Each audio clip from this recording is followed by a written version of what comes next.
오늘은 사사기 16장 말씀을 우리가 살펴보면서 그 가운데 주시는 하나님의 말씀을 통해 오늘도 승리하는 하루가 될 수 있기를 간절히 바랍니다.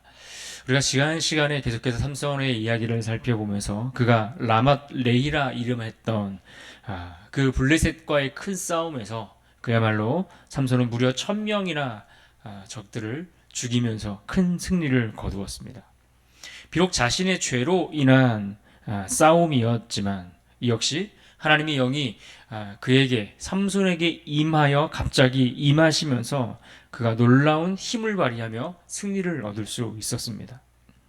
하지만 이 싸움에서 삼손은 자신의 육체적 한계를 느끼고 경험했습니다. 그러면서 그는 극심한 고통의 그 목마름과 갈증으로 인해 비로소 하나님의 이름을 여호와의 이름을 부르며 도움을 청하는 모습을 우리가 볼 수 있었습니다.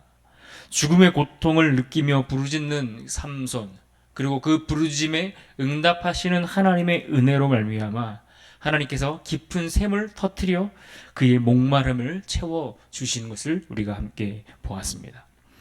그로 인해 삼손의 정신이 회복되고 그의 모든 것들이 다시 살아났다, 소생되었다, 이렇게 말씀해 주고 있습니다. 그래서 그는 지금까지 싸웠던 그 싸움이 자기의 힘으로만 된 것이 아니라 하나님이 힘을 주시니 싸웠고 또 하나님이 함께 하시니 그가 승리할 수 있었다라는 것을 그가 깨닫게 됩니다. 그래서 그곳을 엔학고레, 기쁨의 샘물이라며 하나님의 은혜를 깊이 경험한 그것을 기념하고자 했던 모습까지 우리가 살펴보았습니다. 우리는 이런 장면들을 보면서 이제야 좀 삼손이 뭔가 정신을 차리려나 보다, 그런 싶은 생각이 들기도 했습니다. 그런데 이어지는 오늘 본문 16장의 시작을 보면 또다시 뭔가 삼손에게 있어서 불안한 조짐들이 보여지는 것을 우리가 볼 수 있습니다. 1절을 보십시오. 삼손이 가사에 가서 거기서 한 기생을 보고 그에게로 들어갔더니, 삼손이 16장이 시작되면서 또다시 탐욕과 정욕에 이끌려가는 그의 모습을 보여줍니다. 그러니까 다시 여전히 그가 이전과 그렇게 달라지지 않고 변하지 않았음을 우리에게 보여주고 있습니다. 기생을 찾아 나서는 일, 기생에게로 들어가는 일, 이것은 일반적인 이스라엘의 모습, 이스라엘 사람들에게도 결코 어울리지 않는 모습입니다. 하지만 나시린으로서의 삼손이 그와 같은 일을 행한다, 이것은 도무지 이해할 수 없고 또 용납될 수도 없는 일입니다. 2절을 보십시오. 가사 사람들에게 삼손이 왔다고 알려짐에 그들이 곧 그를 애워싸고 밤새도록 성문에 매복하고 밤새도록 조용히 하며 이르기를 새벽이 되거든 그를 죽이리라 하였더라. 삼손이 이 기생의 집에 들어갔다라는 소식이 퍼지게 되자 이 블레셋 도시 가운데 하나였던 이 가사라는 지역, 가사라는 그 도시의 사람들이 이것을 알고 이제 원수 갚을 기회가 우리에게 왔나 보다 싶어 그를 잡기 위해, 그를 죽이기 위해 그들이 매복하여 숨었습니다. 그들이 새벽이 오기까지 기다렸다라고 이야기를 하고 있고, 삼손을 죽이기 위해 그들은 밤새도록 또 조용히 했다라고까지 성경은 그렇게 표현해 주고 있습니다. 그러니까 지금 이방 사람들은 이 삼손 한 명을 잡아서 죽이기 위해 그와 같은 열심을 내고 있는 모습을 성경이 기록해 주고 있습니다. 그들이 밤새도록 조용히 제대로 숨조차 쉬지 않으면서 그렇게 매복하여 그를 죽이기 위해 애쓰고 열심을 내고 있다라는 이야기입니다. 그런데 반면에 삼손은 어떻습니까? 그는 하나님 나라의 사명을 위한 어떤 일에도 도무지 관심이 없습니다. 그저 자신의 쾌락에만 몰두하여 살아가고 있는 그러한 모습을 오늘 우리에게 보여주고 있을 뿐입니다. 그러나 이 가사 사람들이 그렇게 매복하여 애썼던 그러한 수고는 삼손이 그 한밤중에 일어나 그 성 문짝과 문틀을 아예 뽑아들고 어깨에 짊어지고는 어디로 향했습니까? 헤브론 산까지 행진하는 그야말로 괴력을 과시하는 그 모습 속에서 모든 것이 다 수포로 돌아가고 말았습니다. 일반 가정의 문짝을 떼어들고 가는 것도 보통 일이 아닐 텐데 지금 삼손은 아예 성문을 뽑아 들고 가는 장면을 보여줍니다. 다시 말하면 힘으로는 당시에 이 삼손을 상대할 수 있는 사람이 아무도 없었다라는 것을 우리에게 보여주고 있는 장면입니다. 그렇게 힘을 뽐냈던 삼손이 이번에는 4절에 보시면 소래골짜기에 들릴라라 하는 여인을 사랑하게 되었다라고 성경은 기록해주고 있습니다. 반면에 그 여인도 삼손을 사랑했을까요? 아니, 오늘 말씀에 보면 아니라는 사실을 우리는 알 수 있습니다. 오히려 그 여인에게 또 한 번 배신을 당하는 장면을 볼 수가 있습니다. 삼손을 죽일 기회를 호시탐탐 엿보던 이 블레셋 사람들이 그 여인에게 은 1,100개를 제시하며 접근해 왔던 것을 우리는 볼 수 있습니다. 그렇습니다. 우리가 세상을 향하여 그렇게 돈과 쾌락을 쫓아가면 그것이 우리를 채워주고 그것이 우리를 만족시켜 줄 것처럼 생각이 되지만 그러나 그 끝은 언제나 배신과 파멸로 끝나는 것을 우리는 볼 수 있습니다. 그것이 결코 우리를 만족시켜 주거나 내가 얻고자 하는 그것이 우리를 채워주지 못한다는 것을 우리는 기억해야 합니다. 5절을 보십시오. 블레셋 사람의 방백들이 그 여인에게로 올라가서 그에게 이르되 삼손을 깨워서 무엇으로 말미암아 그 큰 힘이 생기는지 그리고 우리가 어떻게 하면 능히 그를 결박하여 굴복하게 할 수 있을는지 알아보라. 그리하면 우리가 각각 은 1,100개씩을 내게 주리라 하니. 그러니까 우리가 세상을 사랑하면 세상도 나를 사랑해 줄 것처럼 생각이 되지만 그러나 세상은 우리를 사랑해 주지 않습니다. 도리어 세상은 우리를 사랑하는 것이 아니라 오히려 우리를 멸망의 자리로 더 큰 힘으로 더 강하게 우리를 끌어당길 뿐이라는 것을 우리는 알 수 있습니다. 삼손은 누구보다 세상을 쫓거나 따르지 말아야 했지만 그러나 스스로 그와 같이 파멸의 길을 따라가고 걷고 있는 모습을 우리가 볼 수 있습니다. 들릴라의 이 배신하는 그 모습은 바로 삼손을 향해서 그의 힘의 근원이 어디냐라고 묻는 그 질문을 통해서 드러나고 있음을 우리가 볼 수 있습니다. 물론 삼손도 이 들릴라가 유혹하며 그 힘의 근원을 물어볼 때에 처음부터 순순히 거기에 응하고 답을 다 비밀을 말해 주었던 것은 아닙니다. 그러나 6절과 10절, 13절에서 동일하게 반복해서 그 유혹이 쉽지 않게 끝나지 않고 있다는 것을 우리가 볼 수 있습니다. 15절에서도 반복됩니다. 15절을 보십시오. 들릴라가 삼손에게 이르되 당신의 마음이 내게 있지 아니하면서 당신이 어찌 나를 사랑한다 하느냐. 당신이 이로써 3번이나 나를 희롱하고 당신의 큰 힘이 무엇으로 말미암아 생기는지를 내게 말하지 아니하였도다 하며. 또 이러한 당시 상황에 대해서 16절이 뭐라고 말합니까? 어느 정도 힘든 상황이었는가 하니 날마다 그 말로 그를 재촉하여 조름에 삼손의 마음이 번뇌하여 죽을 지경이라. 그러니까 죽을 지경에 이를 만큼 번뇌하게 했다. 그만큼 그를 유혹하고 그것을 반복하니 결국 삼손은 자기의 힘의 그 비결이 무엇인지를 다 발설해 버리고 말았습니다. 그런데 그 비밀을 발설하는 삼손의 말을 우리가 좀 잘 들여다 보십시오. 17절을 보십시오. 삼손이 진심을 드러내어 그에게 이르되 내 머리 위에는 삭도를 대지 아니하였나니 이는 내가 모태에서부터 하나님의 나실인이 되었음이라. 만일 내 머리가 밀리면 내 힘이 내게서 떠나고 나는 약해져서 다른 사람과 같으리라 하니라. 삼손은 지금까지 보여준 그의 행적을 볼 때에 그는 단 한 번도 사사로서 혹은 하나님 앞에 구별된 나실인답게 살아가는 모습, 그 모습을 단 한 번도 우리에게 보여주지 않았습니다. 그저 자기 탐욕과 그저 쾌락을 쫓았을 뿐, 나실인과 관련된 그 규정을 지키려고 한 것이 아니라 아무렇지도 않게 그것을 어기며 살아왔습니다. 이방인의 풍습을 따라 결혼하기 위해 잔치를 벌였던 그 삼손의 모습을 볼 때에 그가 술을 멀리 했다라고 보기에는 어렵습니다. 또 사자가 죽은 그 시체, 사자의 시체를 가까이 하여 심지어 거기서 꿀을 꺼내어 먹는 모습까지 보았습니다. 기생을 찾아다니고 이방 여인을 쫓아 그와 결혼하려고 거기에 푹 빠져 살아갔던 인물이 삼손입니다. 그런데 단 하나, 그가 한 가지 어기지 않은 것이 있다라고 한다면 그것은 바로 그의 머리에 삭도를 내지 아니한 것. 다시 말해 그의 머리카락을 자르지 아니한 일, 이것 한 가지였을 것입니다. 사사라고 하기에는 너무나 어울리지 않는 삶을 살아가면서 하나님의 사람으로서 아무런 인식조차 하지 않고 살면서 그는 스스로 뭐라고 소개합니까? 자기를 나실인이다 라고 소개하고 있는 것입니다. 자기도 나는 처음부터 태어날 때부터 하나님께 구별하여 드려진 나실인이라는 사실을 그도 알고 있었다라는 이야기입니다. 놀랍지 않습니까?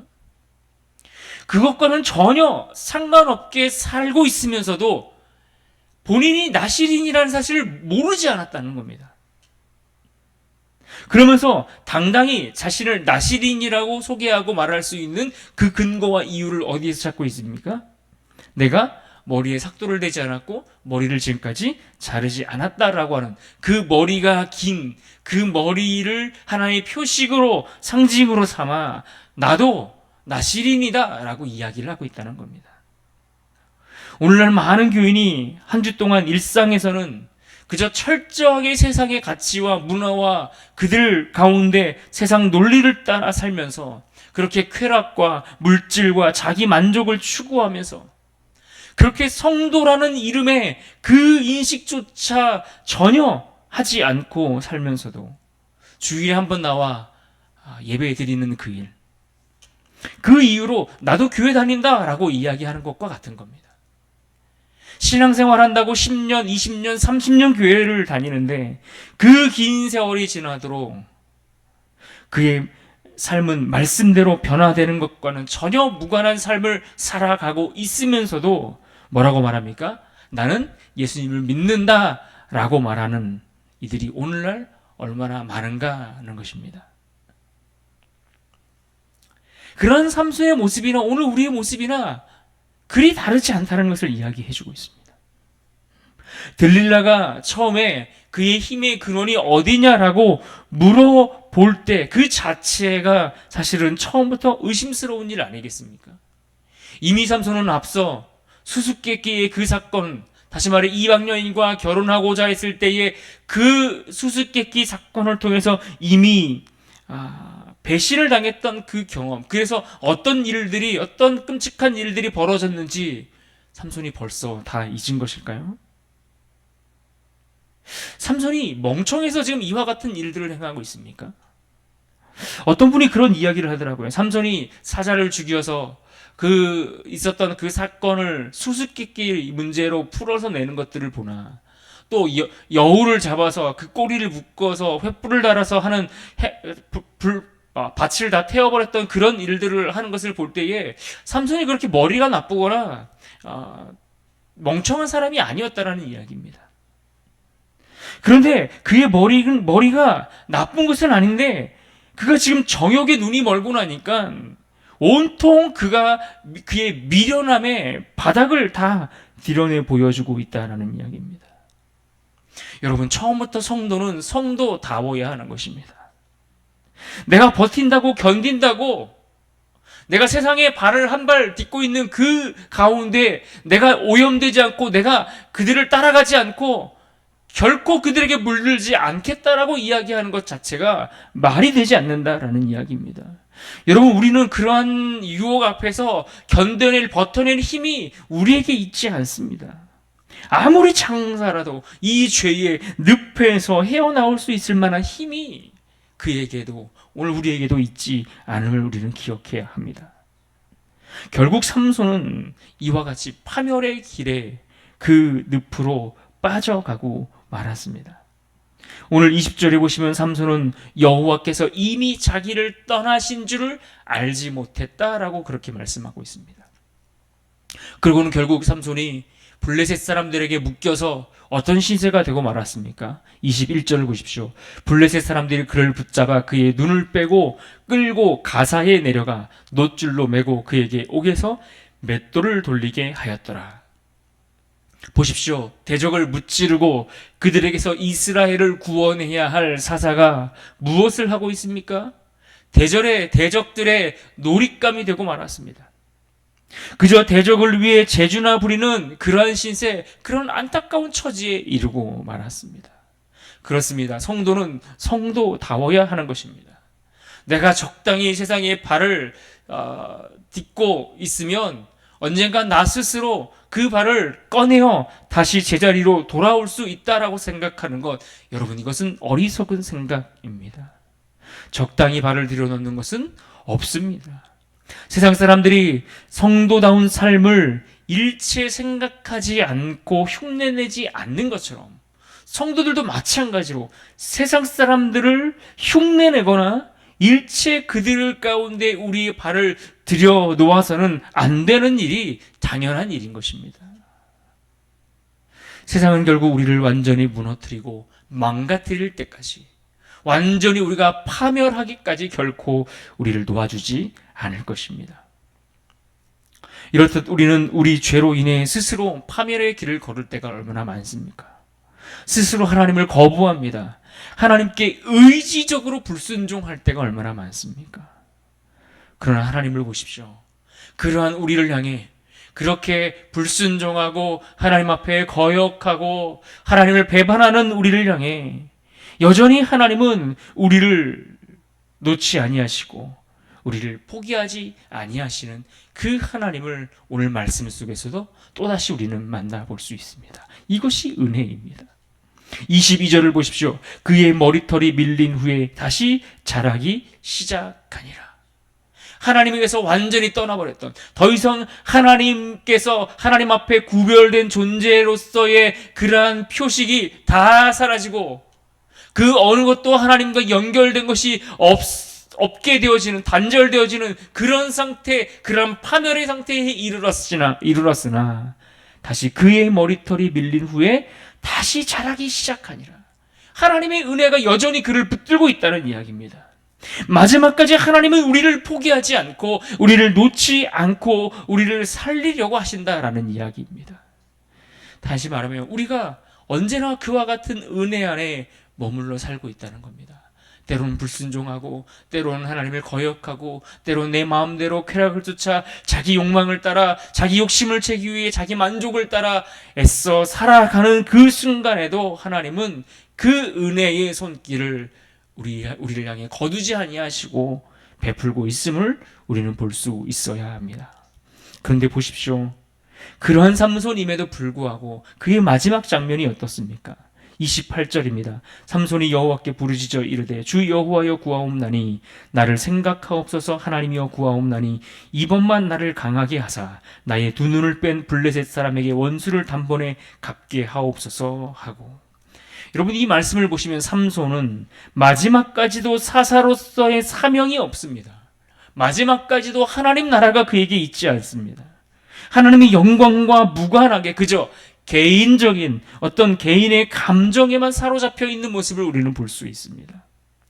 물론 블레셋은 이스라엘의 원수이고 이스라엘의 원수는 곧 하나님의 원수입니다. 하지만 삼손에게는 이것이 중요하지 않았습니다. 그저 블레셋은 자기 두 눈을 뽑아버린 자기 개인의 원수에 불과했다라는 이야기입니다. 하나님의 소명을 받아 세움을 받은 사사의 마지막이 이 블레셋 사람들과 함께 죽는 것, 여러분 그것이 그의 마지막이었습니다. 실제로 오늘 본문 마지막 절 31절을 보시면 이렇게 말합니다. 삼손이 이스라엘의 사사로 20년 동안 지냈더라로 마무리됩니다. 그런데 여러분 보십시오. 다른 사사들처럼 그가 사사로 있는 동안 이스라엘이 평안을 누렸더라, 또는 삼손이 20년 동안 사사로 머무는 동안 하나님이 그를 통해 이스라엘을 구원하였더라. 이런 내용의 말씀을 찾아볼 수가 없습니다. 다른 사사들과 같은 그런 내용들을 볼 수가 없습니다. 그러니까 그는 사사로서의 사명을 잘 감당했다라고 평가하는 것이 아니라 그냥 20년 동안 사사라는 이름을 가지고 그냥 사사로 지냈다라는 표현 정도인 것입니다. 마치 우리가 교회를 다니고 있는데 20년, 30년이 지났어도 하나님 나라를 위해 어떤 일도 동참하지 않고 삶의 거룩한 변화를 위해 어떤 애씀이 있어서 어떤 거룩한 변화들이 우리에게 일어났다 이런 것이 아니라 말 그대로 20년 동안 30년 동안 교회 잘 다녔더라 이렇게 표현하는 것과 같은 것입니다. 성경은 이러한 삼손의 모습을 통해 오늘 우리의 모습을 보여주며 우리를 향해 경고의 메시지를 주고 있는 것입니다. 그런데 놀라운 것은 히브리서 11장 32절에 보면 삼손에 대해서 이와 같이 기록해 주고 있습니다. 내가 무슨 말을 더 하리요 기드온 바락 삼손 입다 다윗 및 사무엘과 선지자들의 일을 말하려면 내게 시간이 부족하리로다. 삼손을 그 믿음의 사람들을 언급하면서 함께 믿음의 사람으로 언급해주고 평가하고 있다라는 이야기입니다. 어떤 의미입니까? 마치 자녀를 부모가 바라볼 때의 심정으로 이와 같이 말씀해주고 있는 것입니다. 자녀들이 우리에게 그렇게 속썩이고 말을 안 듣고 힘들게 했어도 부모들은 늘 무엇을 기억해 줍니까? 그들이 잘한 것, 그들이 이쁜 짓 한 일들, 그들이 예뻐 보이는 일들, 잘한 것만 기억해 주는 그러한 부모와 같이 하나님이 우리를 그렇게 바라봐 주고 계신다라는 이야기입니다. 아무것도 한 것 없고 정말 제대로 한 일이라고 하나도 없지만 늘 후하게 칭찬해 주시는 사랑의 눈먼 하나님의 모습을 우리에게 보여주고 있습니다. 그러니까 이 말은 하나님이 그와 같이 평가해 주시니 이제는 우리가 마음대로 살아도 된다라는 이야기를 하려고 하는 것이 아닙니다.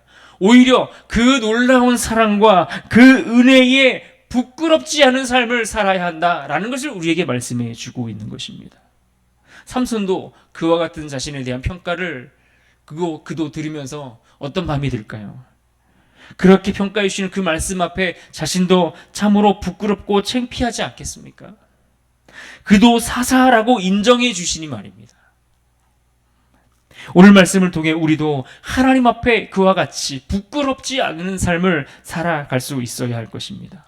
삼손과 같은 실수를 우리도 반복하지 않고 우리에게 주신 그 신분, 우리의 정체성, 우리가 어떤 존재인가를 알고 그 정체성, 그 신분에 맞게 살아감으로써 하나님의 마음을 시원케 해드리는 충성된 일꾼으로 살아갈 수 있기를, 그렇게 살아갈 수 있기를 주님의 이름으로 축복합니다.